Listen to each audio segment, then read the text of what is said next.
G'day folks, Iron Maiden, Infinite Dreams. This book is damn good. Outstanding design, outstanding quality, and the content, fucking outstanding.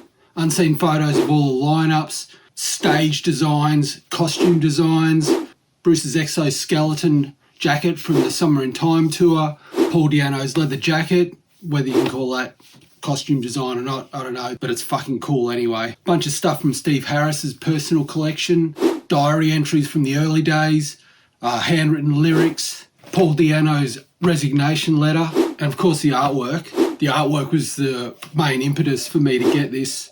Wanted to get like all Derek Riggs's Iron Maiden artwork in one spot. Tried to get his Run for Cover book about 10 years ago, I think it was, the book that he released in 2006. Even 10 years ago, the prices were just fucking ridiculous. Obviously, you don't get all Derek's stuff that he did with other bands, so that Run for Cover book is still on my wants list, but, you know, it is but a dream at this stage. You do get all the artworks that were done by other artists after Derek stopped working with Iron Maiden. Melvin Grant, big favourite of mine from over the years. Hugh Syme, Mark Wilkinson. Varying degrees of success. I just don't think that anything could compare to what Derek did in the 80s. I don't think that's down to lack of talent. I think it's probably more just different mediums being used. A lot more digital stuff came into use, which sort of took away that tactile mystique that the airbrushing technique from the 70s and 80s kind of offered. Gripes, I've just got a couple of minor ones. Most of the t-shirt designs from over the years are in this book, but they're like, the images are very small. Would have liked them to be at the same kind of size as the album and single artworks that are in here, but you know, it's a minor quibble.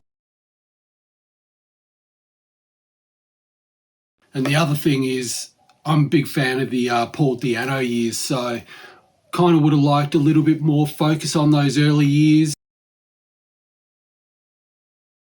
because a young band trying to get somewhere is infinitely more interesting than like a huge band that's already made it. That being said, there's like 60 pages on the Di'Anno era out of 350 pages, so can't complain, I guess. The Blaze Bailey era, two albums he did with them, he only gets 12 pages, so Blaze got stiffed. Great thing about this book is that it's kind of made me want to go back and revisit the band's back catalogue. Some of the albums that I mightn't have given much credence when they first came out, particularly anything after Seventh Son of a Seventh Son. I kind of lost interest around that era. So I kind of really want to go back and listen to some of those albums that, you know, I may not have paid too much attention to, even the Blaze Bailey era. I remember in the late 80s, I used to read Kerrang! Magazine a lot, and Wolfsbane, Blaze's previous band, they were touted as the next big thing.